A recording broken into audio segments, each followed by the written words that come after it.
So how do you look at the difference between the CD and the vinyl? Because again, on this Protocol 5, the CD and the vinyl, I think, sound a little bit different.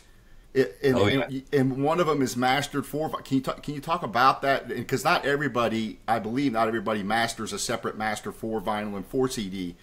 And I've heard different interviews. So can you talk about that?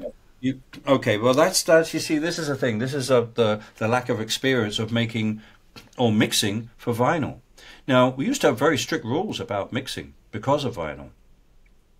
For example, you don't want to place a instrument that has a lot of low end hard left or hard right, because the stylus, the cutting stylus, can crash the groove. Now they have in the cutting machine has cutting lathe actually has some electronics in it. It does have a compressor which does limit the left and right and bring it to the center. It's called I believe it's called an elliptical compressor. Now that might have been just for DMM, which is direct metal mastering, but there's all sorts of rules that you would not do when mixing. Don't place the gong drum, don't place it hard left. Try not to place your bass drums left and right. First of all, I think it's a very uncomfortable listening experience for the listener to go do do do do do like this. It takes away from the music.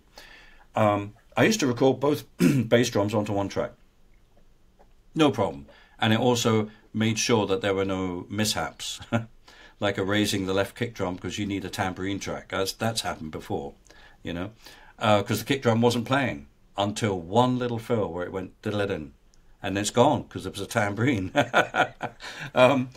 So there were definitely rules. Once we got to digital, those rules went out the window. We have such hyped and increased bottom end, low end on records now, or on CDs, because we can. The tape machine didn't allow you to do that. You just couldn't do it. The tape would smooth it out. You just couldn't take it. It would slope off down to 20 hertz, and then any third octave. I can't remember the word actually. What we used to transients. Anyway, tape tend to do this both at the top end and the bottom end. It was a lovely medium from that point of view. If you notice, older records don't have a lot of bottom end. If you notice how the basses mix, the bass is actually quite loud, but it's not very bassy.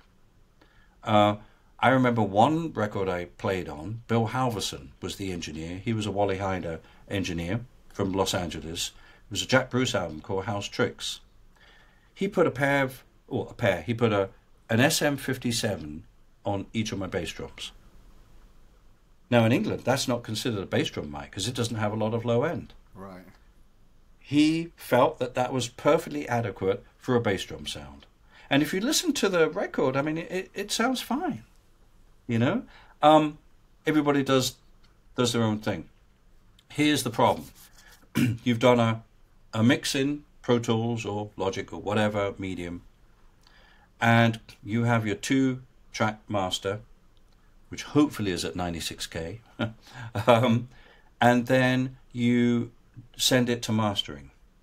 Well, a CD can have all our mixes now are way higher in level than they used to be because we're not limited to a tape machine, which has to be aligned a certain way. And if you over-record, which is what we used to call it, you start, I call it bending the tape.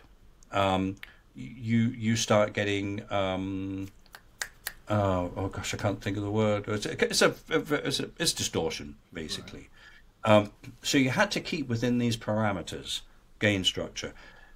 Well, with a CD, I mean, mixes get higher and higher and higher until the mastering engineer gets a flat line, which he can't do anything to, basically. He's locked out.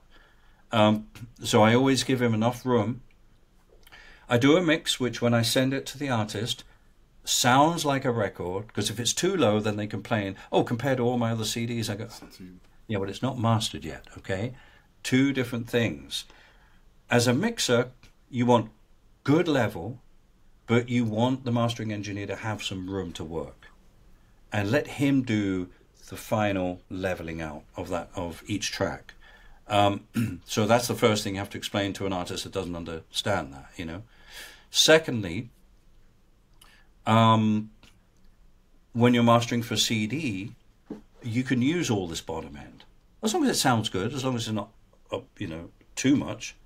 But the vinyl won't work. It just won't sound very good, and your level is going to have to be much lower on the vinyl. Usually it's probably, I think it's about 10 dB lower compared to a CD. It might even be more. Of course, 10 dB depends where we are to start with. Right. Are we still running, by the way? You seem to have frozen. Yes. Yes. Okay. No, okay. Right. So that's why I send it to the mastering engineer. He masters for 9624 for downloading and streaming.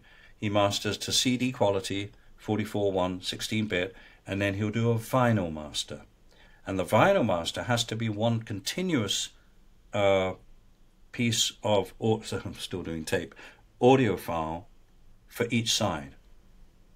So that's why they sound different. I have to say, I have a lovely hi-fi system. The vinyl of Protocol 5, I think, sounds better than my mixes. It's the same mixes. It's so weird, you know, how that happens. I think because and that's what I love about mastering. We mix and we spend hours with it, and that's why I have a rule. I never master anything I mix.